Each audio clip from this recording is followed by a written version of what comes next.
Hey guys, subscribe for daily content. And if you're shopping for gear, make sure you check out the description for the newest items at some of the very best online retailers.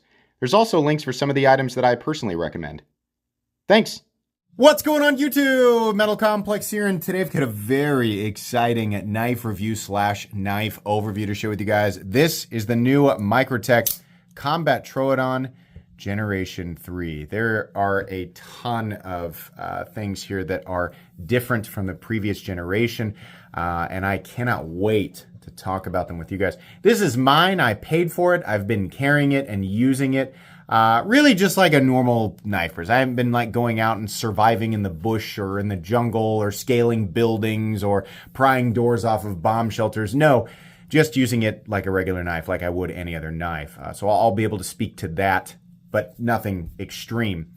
Thanks so much to my patrons for supporting me, and please make sure to follow me on Instagram at metal_complex. So I'm going to link this down below, but I want to remind everybody the point of my channel is not to sell you something right then and there on the spot. I have nothing to do with retailers and their stock. I don't review these knives in the sense that it's a sales pitch. I'm giving you the information on it. I will link where they are available, or a few places where they're available, and then you can check repeatedly if you want to try and catch one when it's in stock. So some people I think are a little confused as far as the purpose of this channel. This is information, right? That's what I'm going to provide for you. So let's go ahead, speaking of information, let's go ahead and do some specs in case you don't know the specs on this knife. The Combat Troodon Gen 3 is 9¼ inches. Blade length is coming in at 4 inches. Cutting edge on the longer edge, because this is double-sided. They'll do a bunch of different blade shapes, but on the double-sided or dagger ground blade, you got 3.75. And on the other side, you have 3.5. How about some size comparisons up against the previous generation of Combat Troodon? The only similar things here are that they are both called the Combat Troodon. They're both double action out the front automatic knives made by Microtech, and they are essentially the same overall size minus the glass breaker, which is included on the previous generation. This one still has a glass breaker, but it's just a little nub there. This is a pyramid thing. I personally hated the pyramid glass breaker thing. I'd never used it. I didn't have a use for it. There are plenty of uses for glass breakers. In fact, if you look down in the comment section, there will be a whole bunch of irritated people explaining exactly why the removal of the glass breaker was a death sentence for everybody who wants to carry these. And if you would like to bother with that, then it's down there. But as far as I'm concerned, I can't be bothered. I'm really glad that they removed it and left it just a little nub. I think it looks so much better. And as a regular Joe, I just personally didn't have much of a use for it. So I'm sure that just ignited a whole bunch of fires, but well, that's par for the course here, isn't it? Let's go ahead and there's a bunch of other differences here, and we will return. I mean, like, there's a ton. Truthfully, spoiler alert, this new version of this knife is so much better than the previous generation in so many ways. But let's go ahead and get through specs here. How about some size comparisons up against some more common knives that you may or may not have? So up against the Demco AD10 and the AD20.5. You can see this is a pretty long knife. It's a slender knife, right? As is the case with most OTFs. But yeah, that's the case here. Let's put it up against a smaller Microtech. Let's put it up against the Ultratech. I don't own every single Microtech. I'll just do the Ultratech, right, and the Combat Troodon. So there you go. Let's put it up against the Spyderco PM2. Let me move it back down here in the center of the grid lines that you can't see, but I can. The Spyderco PM2 and the Spyderco Para 3. Yep, still big. And then finally, let's put it up against the Benchmade Griptilian, or in this case, the Ritter Hogue and the Hogue Deca. Did I say you could get the scales from the size comparison knives in the description? You can find them down under Original Goat and Others. I can't remember if I said it. Okay, how's the action? How is the action? Let's do it with the index finger. What? So this is their new dual spring drive train? I don't know if it's the same dual spring thing that they've used on past scarabs. I have no idea. Whatever this is, the ability to deploy this blade is substantially easier.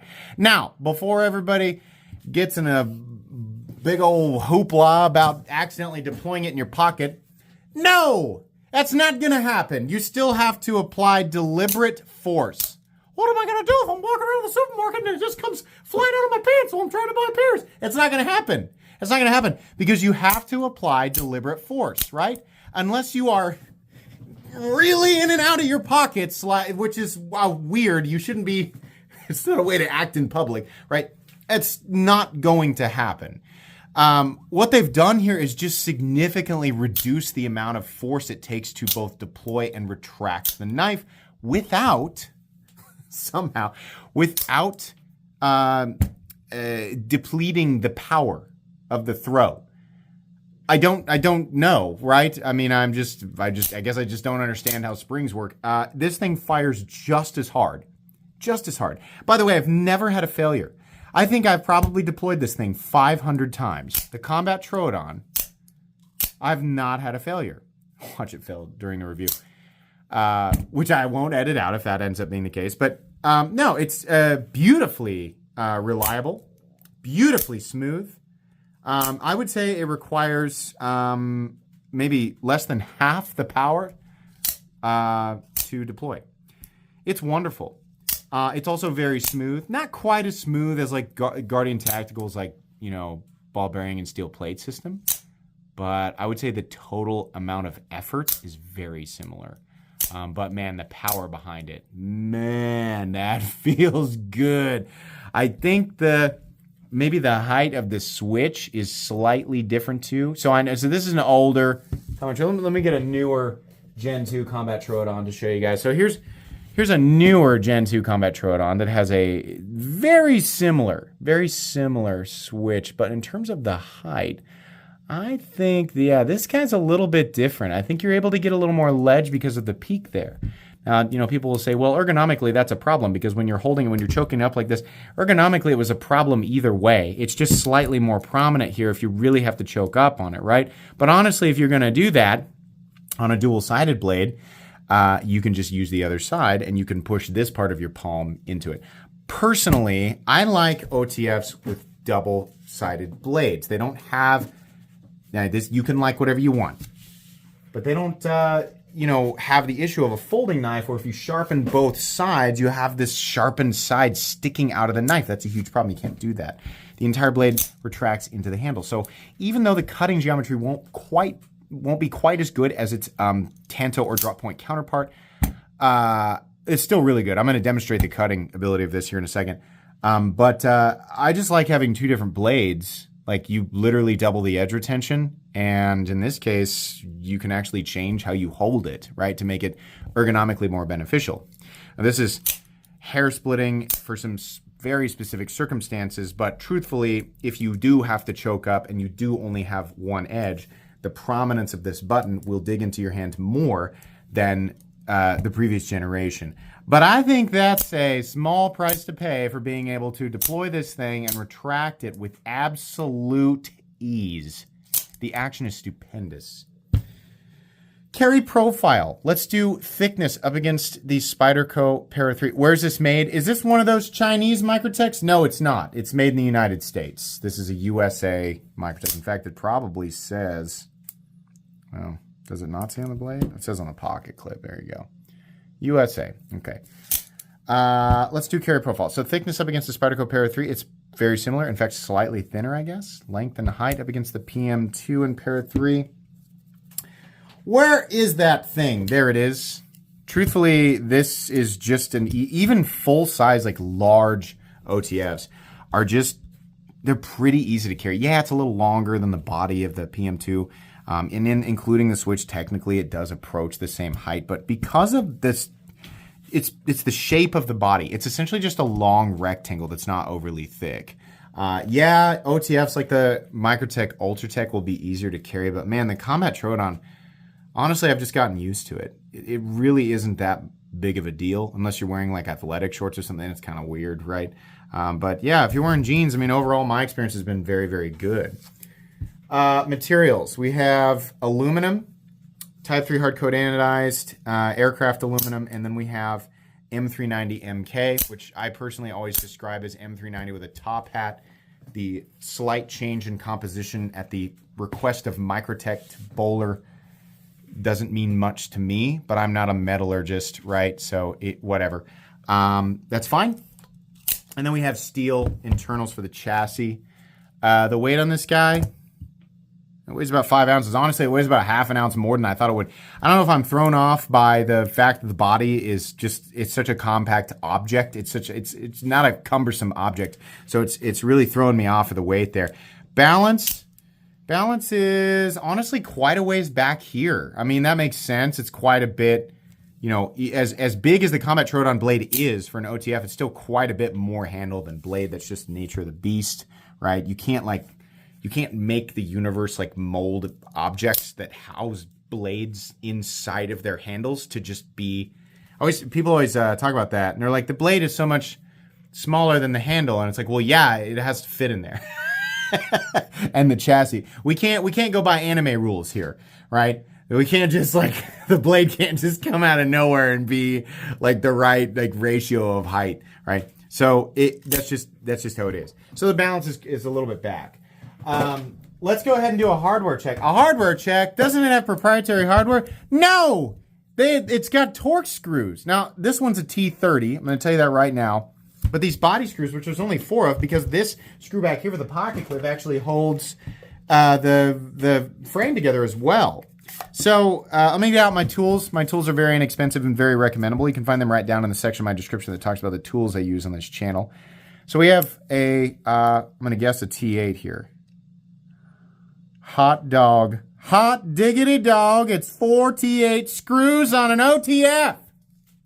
Do I recommend you take apart an OTF? No, but if you have to, they're really not nearly as complicated as people think. I've done it on this channel a couple of times.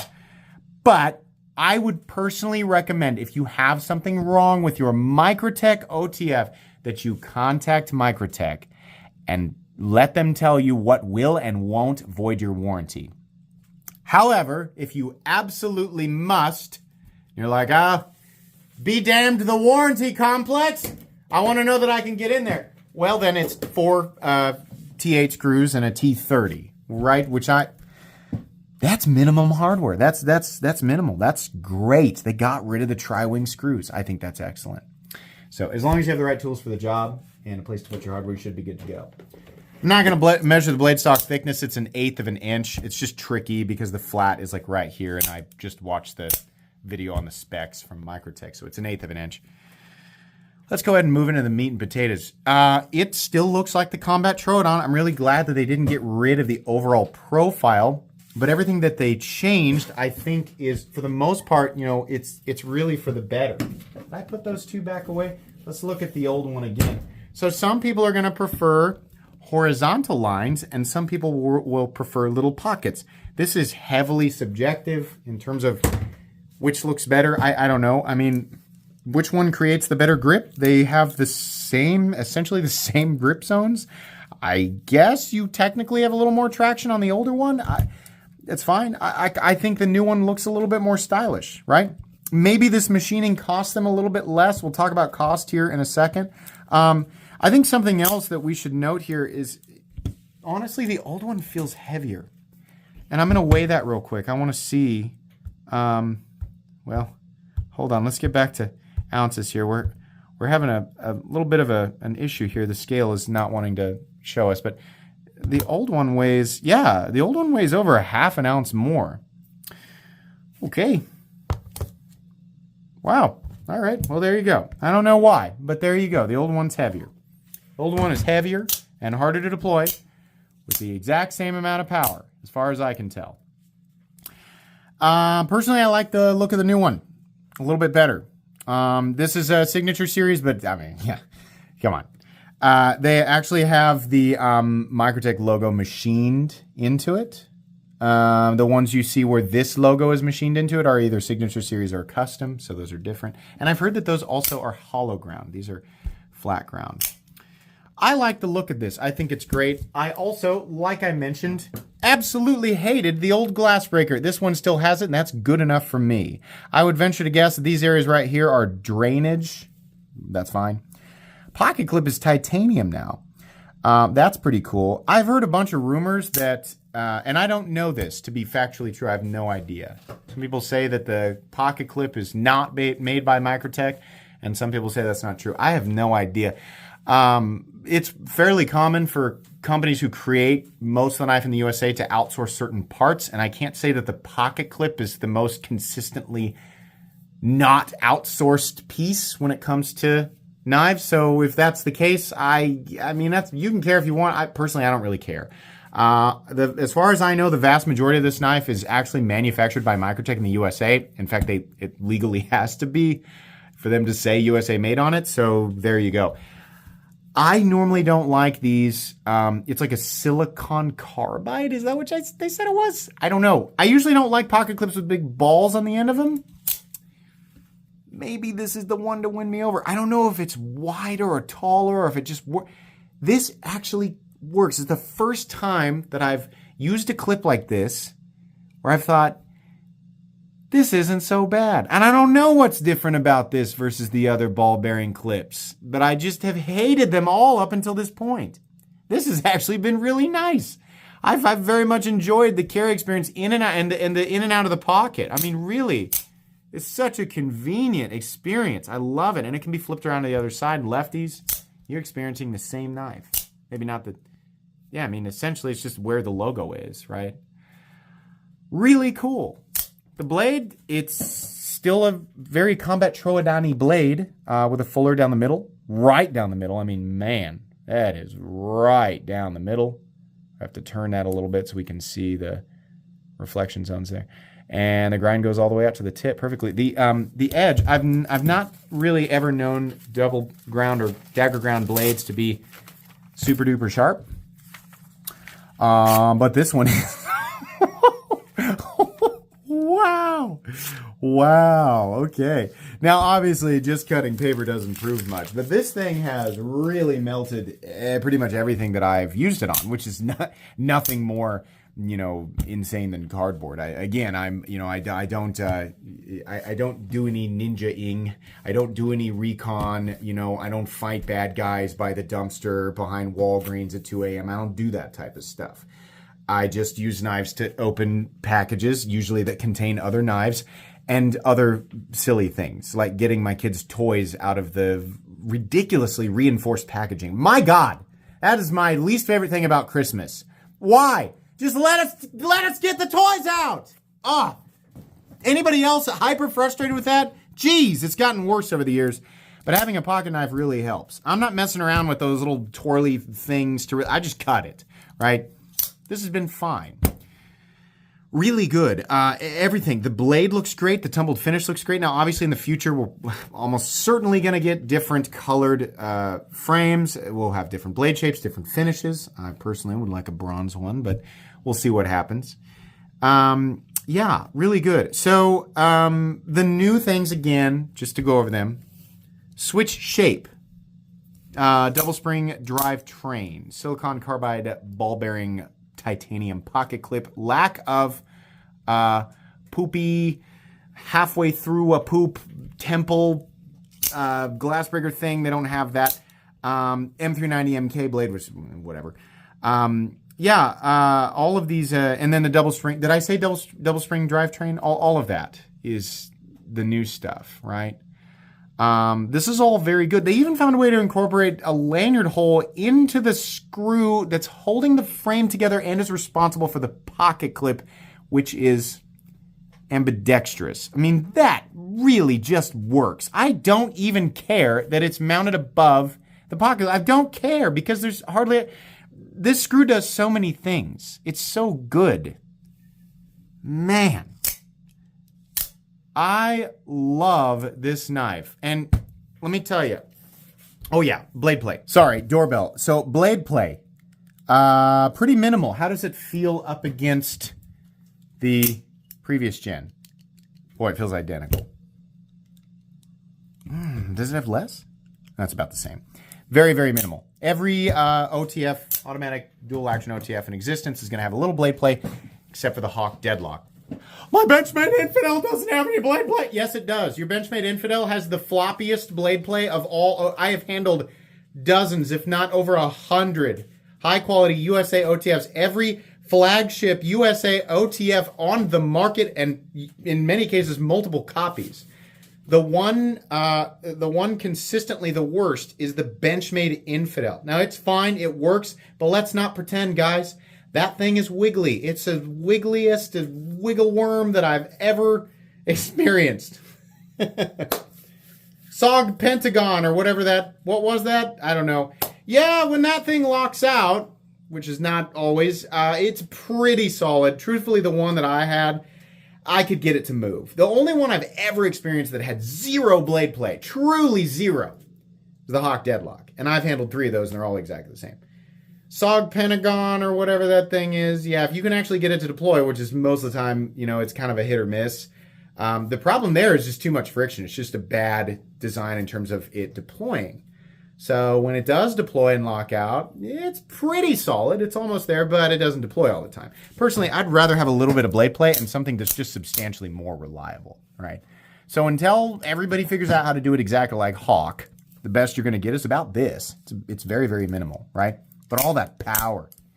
What do you use to oil this stuff? Unless Microtech has changed their recommendation, it's REM oil. Because REM oil is a dry lubricant and it leaves little tiny bits of Teflon behind, which is apparently very good for the internals. I have always used REM oil on my OTFs, and it's always just been perfect. So Microtech, if you're watching, you can correct me on that, but I believe it's still REM oil. I have not had to add anything to this. It's been fine since I got it. So what's the final verdict here? Well, let's talk about the price tag. You would think that this would cost more, right? Maybe the way that they make this, in my opinion, everything that they changed was an improvement. But maybe all these improvements actually came with lower manufacturing costs, and they went ahead and passed them on to us, right? Whatever. The fact is that this thing costs less than the previous generation. This thing, I think it comes in at retail, $465. Now, I'm not upset about that at all. That's expensive. That's a lot of money to pay for a knife, right? But when we look at competition, especially versus their previous generation, yeah, Microtech knives have gone up, over the years. I think the first one I bought was in 2013 or 2014, and I want to say I paid just shy of $400 for it. Now, a lot's happened since then. That was 10 years ago.